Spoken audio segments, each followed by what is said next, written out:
ரொம்ப நேரமா நான் உங்களை இங்க காக்க வச்சுட்டேனா கண்ணன்? அதுலயும் சுகம் இருக்கு. கோமா?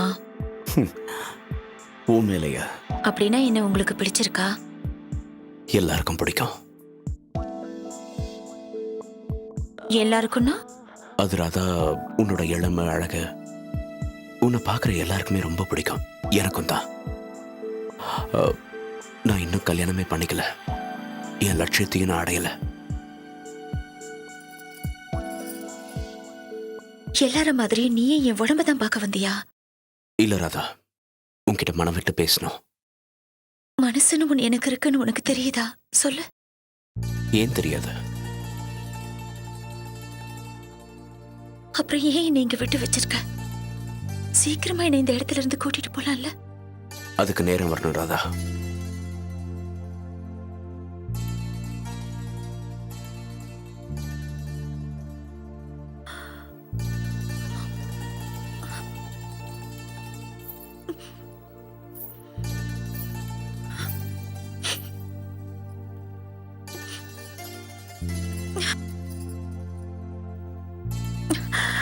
இங்க இருந்து என்ன எப்ப கூட்டிட்டு போறீங்க?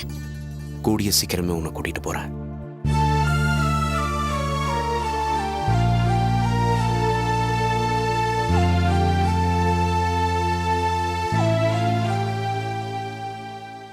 வேற பொண்ணு உங்க மனசுல இருக்காளா? அப்படி யாராவது இருந்தா தைரியமா என்கிட்ட சொல்லு. இப்ப கூட இங்க வந்து கமலின்னு ஒரு பொண்ணை பார்த்தேன். பார்க்க ரொம்ப அழகா இருப்பா. ஆசிரமத்துல தான் தங்கியிருக்கா. பார்த்தது மட்டும் தானே இல்ல, அவ கூட படுத்திருந்தீங்களா? நீ ஏன் தப்பா நினைக்கிற? பின்ன வேற எப்படி நினைக்கிறது? இன்னொரு பொண்ணை பத்தி என்கிட்டயே வந்து சொல்ற.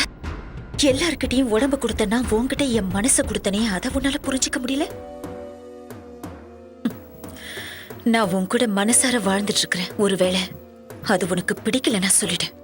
உனக்கு என் உடம்பு தான் வேணும்னா தைரியமா கீழே காசுக்கு தானே காட்டுறேன். ராஜேஷ், ராஜேஷ், இவர்கிட்ட காசு கேளு, இல்லைன்னா வெளியே அனுப்பு.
அவகிட்ட கிளம்பிட்டியா?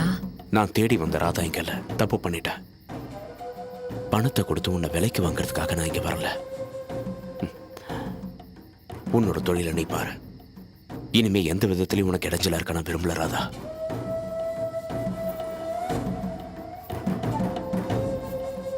போயிட்டு வா. நான் உன்கிட்ட எதையுமே மறைக்கல. ஏன்னா என் தொழில் அப்படி. இப்ப கூட நான் என் உடம்பு கொடுத்து தான் காசு வாங்கிட்டு வரேன்.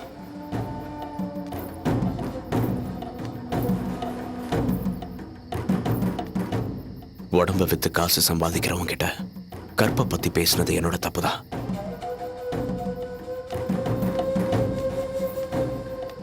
நான் கற்போடு இருக்குன்னு சொல்லலையே. என் உடம்ப வித்து தான் பொழப்பு நடத்துறவங்கிறத உன்கிட்ட வெளிப்படையா தானே பேசியிருக்கேன். என் அம்மா ஏன் என்ன இந்த ஜமீன்தார் கிட்ட விக்கணும், அவர் ஏன் என்ன தாசியாக்கணும்? இது நான் பண்ண தப்பில்ல, உன்ன மாதிரி ஆம்பளைங்க பண்ண தப்பு. நீ பல பொம்பளைங்க கிட்ட போனா அது தப்பு இல்ல, ஆனா நான் பல ஆம்பளைங்க கிட்ட போனா மட்டும் அது தப்பா? இதுக்கு தாசின்னு வேற பட்டம் கொடுப்பீங்க. இது எந்த விதத்துல நியாயம்? ஆம்பளைங்க உங்களுக்கு ஒரு சட்டம். இந்த சமுதாயத்துல பெண்களுக்குன்னு ஒரு கட்டுப்பாடு இருக்கு.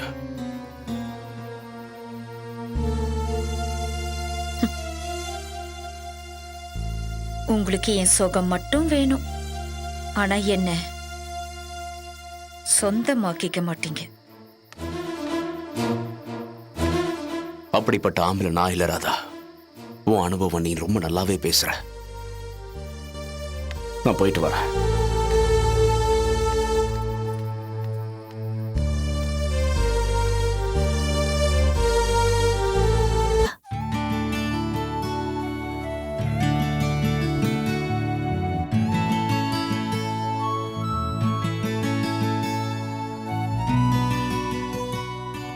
என் கையால ஆசையா முருங்கைக்காய் சாம்பார் வச்சிருக்கேன், சாப்பிடுங்க. இவ்வளவு ருசியா உன்னால எப்படி சமைக்க முடியுது? அதான் ராதா. அது எப்படி உனக்கு கோவம் வந்தாலும் அதிகமா வருது, ஆசை வந்தாலும் அதிகமா வருது? அடேங்கப்பா, ராதாவுக்கு இந்த விஷயத்துல டாக்டர் பட்டமே கொடுக்கலாம் போல இருக்கு.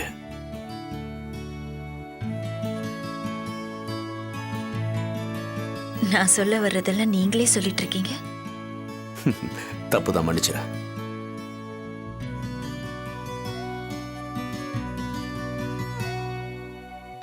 அம்மா, நீங்க சொன்ன மாதிரி எல்லாம் ரெடி பண்ணிட்டாமா? எது? போய் பாருங்க, தெரியும்.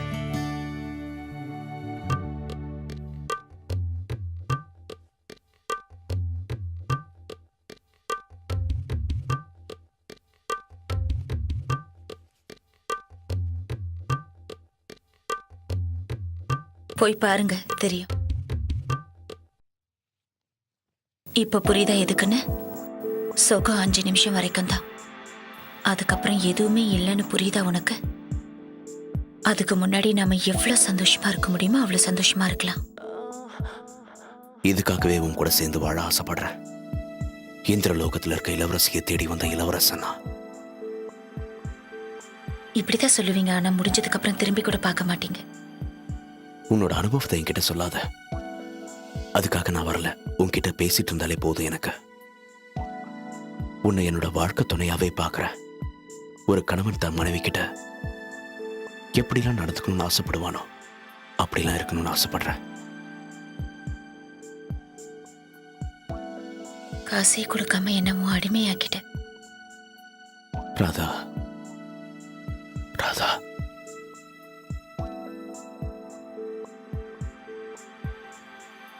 இவ்வளவு அன்போடு இது வரைக்கும் யாருமே என்கிட்ட நடந்துக்கிட்டதில்ல. காசுக்கு என்னால சுகம் கொடுக்க தெரியும், ஆனா அது எல்லாமே போலியா தான் இருக்கும். உன்கிட்ட மட்டும்தான் கண்ணா நான் உண்மையா இருக்கேன்.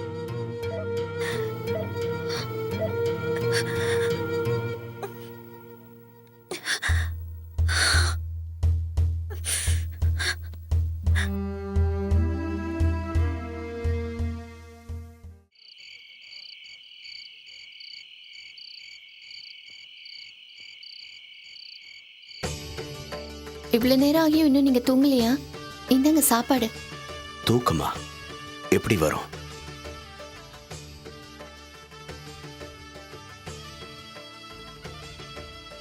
என்னது?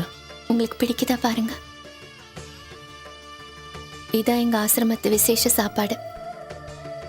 இத போய் பிடிக்கலன்னு யாராவது சொல்லுவாங்களா? இங்க தங்கறது, இப்ப சாப்பிடுறது, இதெல்லாம் நடக்கும்னு உண்மையா நான் கொஞ்சம் கூட நினைச்சு பார்க்கல. போன ஜென்மத்துல நமக்குள்ள ஏதோ ஒரு பந்தம் இருந்திருக்கும்னு நினைக்கிறேன். இல்லைன்னா நான் ஏன் இங்க வரணும்? என் வாழ்க்கையில இப்படிப்பட்ட சம்பவங்கள் நடக்கணும், நீங்க என்ன சந்திக்கணும்னு இருக்கு. இதையெல்லாம் யாராலையுமே மாத்த முடியாது. ஒரு பெண்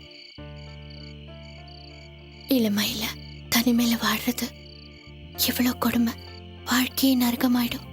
உனக்கு வாழ்க்கை கொடுக்க யாருமே முன் வரலையா? நிறைய பேர் வந்தாங்க, வாழ்றதுக்கு இல்ல. பின்ன எதுக்காக வந்தாங்க? பின்னதுக்கு வருவாங்க, ஆசையை தீர்த்துக்கிறதுக்காக வந்தாங்க. என்ன வப்பாட்டியா வாழ சொன்னாங்க. கமலை, நீ ஒரு தேவதை. நிஜமாவா? நான் எதுக்கு போய் சொல்ல போறேன்? உனக்கு அழகு இல்லையா? எல்லாரும் என்னை இப்படி வர்ணிச்சதுனால தான் வாழ்க்கையில ஏமாந்த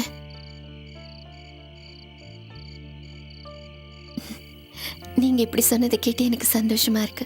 நான் உங்களை தப்பா சொல்லல. ஆறுது சாப்பிடுங்க.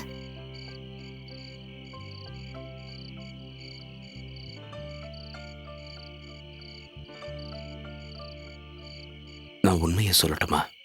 உன்னை எனக்கு ரொம்ப பிடிச்சிருக்கு. நீங்க மனசுல இருக்கிறத சொல்லிட்டீங்க. ஆனா நான் இருக்கிற நிலைமையில அப்படி சொல்ல முடியல. ஒண்ணுக்கு 2 தடவை நல்லா யோசிச்சு சொல்லு கமலை. உன்கிட்ட இருந்து ஒரு நல்ல பதில் எதிர்பார்க்கிறேன்.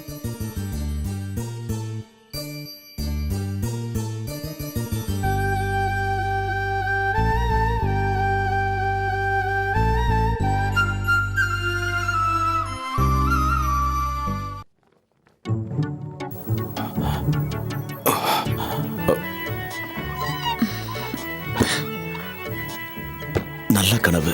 நாம 2 பேரும் சொர்க்கத்துக்கே போயிட்டு இருந்தோம். உன்னை நினைச்சுதான் நான் படுத்துட்டு இருந்தேன் ராதா. நீ ஏன் நேர்ல வந்து தெய்வத்தை மாதிரி என்ன எழுப்பிட்ட? கமலியை நினைச்சு படுத்திருக்கேன்னு நினைச்சேன். உன் கூட இருந்துகிட்டு நான் அவளை நினைப்பேனா ராதா? உங்க 2 பேர்கிட்டயும் அந்த கடவுள் விளையாடுறான். இளமையும் அழகையும் கொடுத்து உன்னை தாசியாவும் அவளை விதவையாவும் வாழ வச்சு வேடிக்கை பார்க்கறான். நல்லா நடிக்கிற.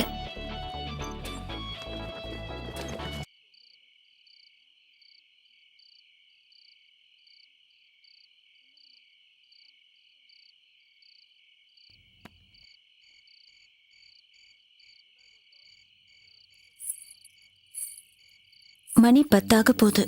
நீங்க இன்னும் சாப்பிடலையா?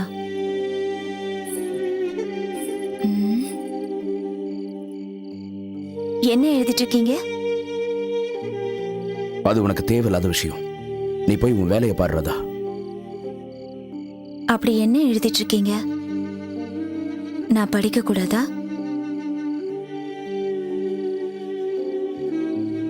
என்ன கொஞ்சம் தனியா விடுறியா ராதா? இது ஒன்னும் பெட்ரூம் கிடையாது, நீ விளையாட.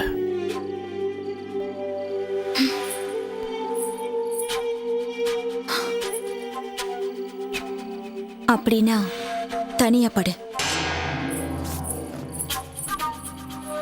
இவளுக்கு வாழ்க்கைன்னா பெட்ரூம் தான் தெரியுமா?